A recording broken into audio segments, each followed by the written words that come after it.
Assalamualaikum warahmatullahi wabarakatuh.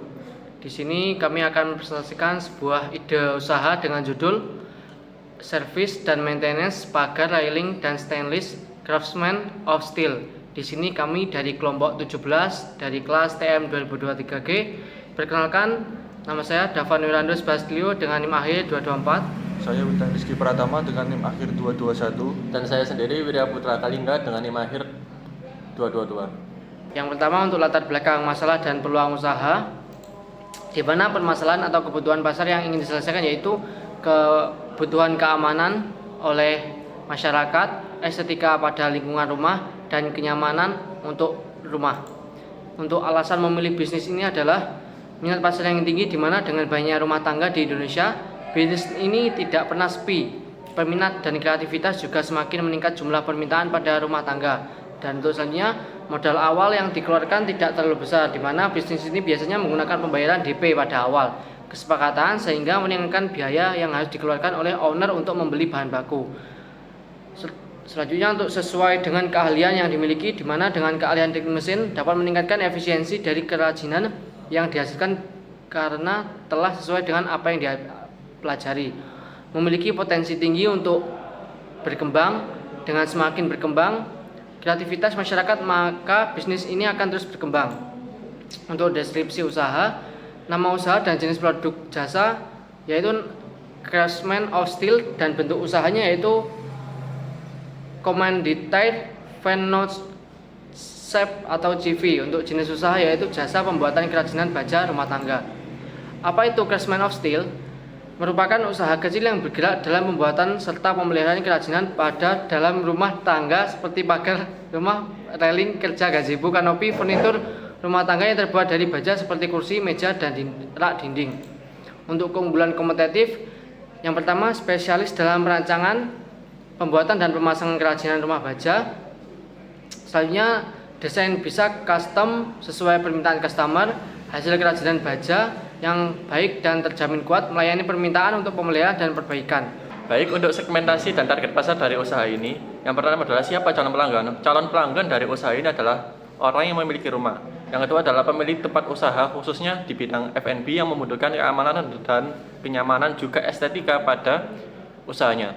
Dan yang ketiga adalah distributor kerajinan baja, bagi orang yang menyalurkan kerajinan baja kepada konsumen. Analisis SWOT. Yang pertama adalah strengths. Yang pertama di usaha ini adalah ada layanan konsultasi. Yang kedua, kualitas dari kerajinan yang dibuat di sini itu dijamin bermutu. Harganya juga sesuai dengan kualitas yang diinginkan. Bisa di custom desainnya sendiri, terdapat pelayanan antar jemput, juga menyediakan jasa servis dan maintenance. Ada layanan komunikasi yang mudah. Kekurangan atau kelemahan atau weakness dari usaha ini adalah tenaga kerja yang terbatas.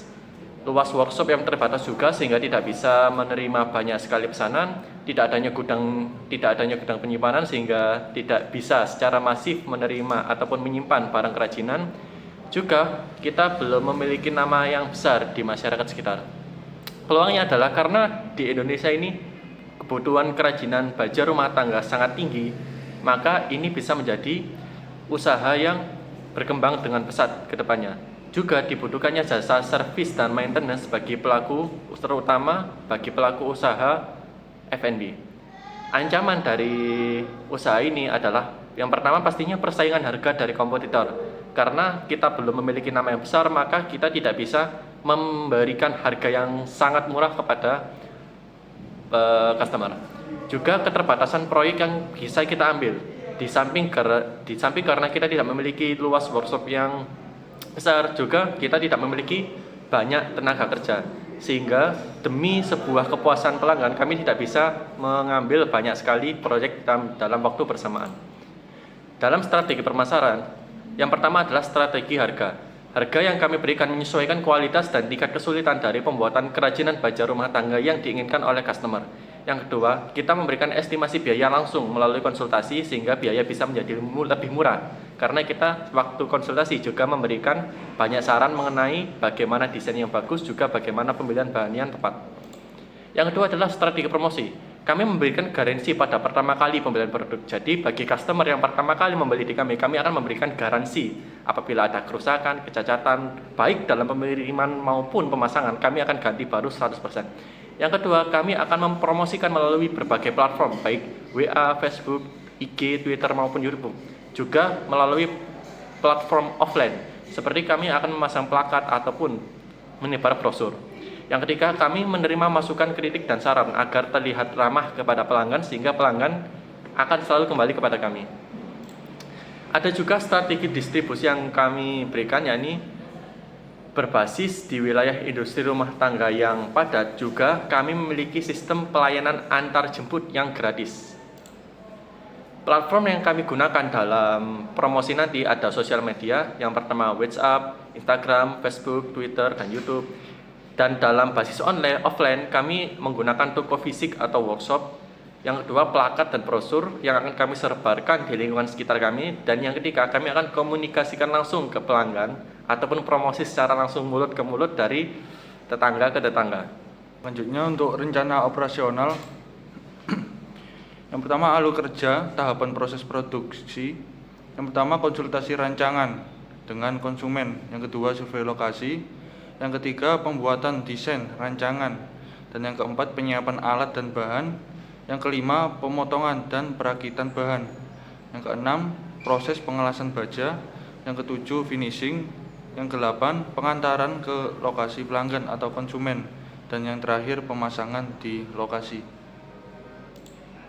Untuk peran masing-masing anggota, yang pertama, kepala toko sebagai seorang pemimpin yang bertanggung jawab atas berjalannya perusahaan, penentu diterimanya atau tidaknya proyek yang akan dilakukan. Yang kedua, manajer toko menata jadwal proyek yang diterima, membagi tenaga pekerja pada setiap proyek yang diterima. Yang ketiga, leader operator, seseorang yang akan mengepalai semua tenaga pekerja dalam mengerjakan sebuah proyek, memastikan proyek berjalan dengan baik, memastikan para tenaga kerja bekerja dengan baik sesuai dengan yang diperintahkan.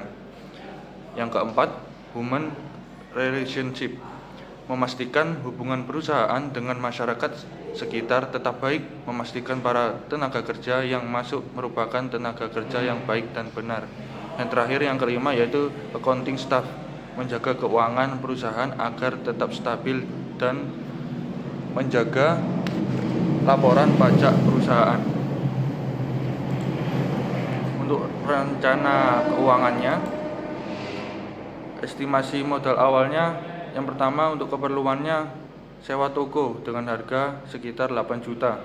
Yang kedua, mesin las sekitar 2 juta. Yang ketiga, mesin gerinda dengan harga 500.000. Yang keempat, alat K3 dengan kisaran harga 2 juta. Yang kelima, biaya operasional, listrik, makan, air, dan lain-lainnya 2,5 juta.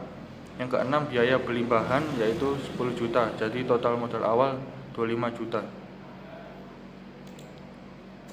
Perkiraan biaya operasional, yang pertama komponen biayanya, yang pertama sewa toko yaitu 2 juta. Estimasi bulanan dari total sewa tahunan 8 juta dibagi 4 bulan awal. Yang kedua, listrik dan air 5 juta untuk kebutuhan operasional bengkel. Yang ketiga, konsumsi tim kerja produksi lapangan yaitu 500.000. Makan atau minum saat pengerjaan proyek. Yang keempat, transportasi dan logistik 1 juta, BBM dan pengantaran alat atau produk ke lokasi proyek. Yang kelima, perawatan alat, diantaranya las, gerinda dan lain-lainnya sekitar 500.000. Penggantian mata gerinda, kabel dan oli mesin. Yang keenam, alat bahan tambahan K3 pengikat atau cat, sekitar estimasi biayanya 1 juta. Alat pelindung diri, cat finishing, paku, kuas dan lain-lain. Yang ketujuh, promosi dan komunikasi, internet dan brosur sekitar 300.000. Untuk WA bisnis, paket data dan materi promosi. Yang kedelapan, upah tenaga harian lepas sekitar 1,5 juta. Untuk tukang bantu proyek yang tidak tetap. Yang kesembilan, cadangan dana tak terduga sekitar 500.000 untuk keperluan mendadak atau darurat. Jadi total biaya operasional bulanan sekitar Rp7.800.000. Untuk proyeksi pendapatan dan keuntungannya, bulan yang pertama pemasukan sekitar 15 juta, untuk pengeluaran 10 juta, dengan saldo akhir 5 juta. Untuk bulan yang kedua pemasukan 20 juta, pengeluaran 15 juta, dengan saldo akhir 5 juta. Dan untuk bulan yang ketiga pemasukan 21 juta, pengeluaran 15 juta, dengan saldo akhir 6 juta. Untuk laba rata-rata dari bulan 1 sampai ke 3, 5 juta tambah 5 juta tambah 6 juta dibagi 3, hasilnya sekitar 5.300.000 sekian. 5.300.000 sekian. Dengan BEP-nya 25 juta dibagi 5.300.000 sekian, itu sekitar 4,69 bulan. Berikut adalah foto produknya, diantaranya. Untuk penutup dari presentasi dari kami, untuk harapan terhadap usaha, kami berharap investor, mitra usaha, maupun pihak pendukung dapat melihat potensi pertumbuhan usaha ini, terutama di lingkungan industri perumahan yang terus berkembang. Dukungan dalam bentuk pendanaan, alat kerja, pelatihan teknis, atau kemitraan pemasaran akan sangat membantu dalam memperluas jangkauan layanan dan meningkatkan kualitas pelayanan.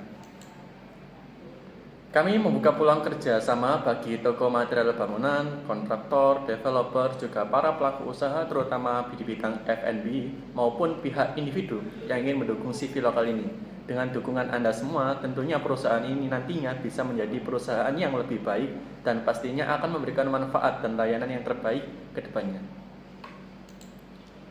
Sekian, terima kasih. Itu saja yang dapat kami sampaikan dari presentasi kami. Wassalamualaikum warahmatullahi wabarakatuh.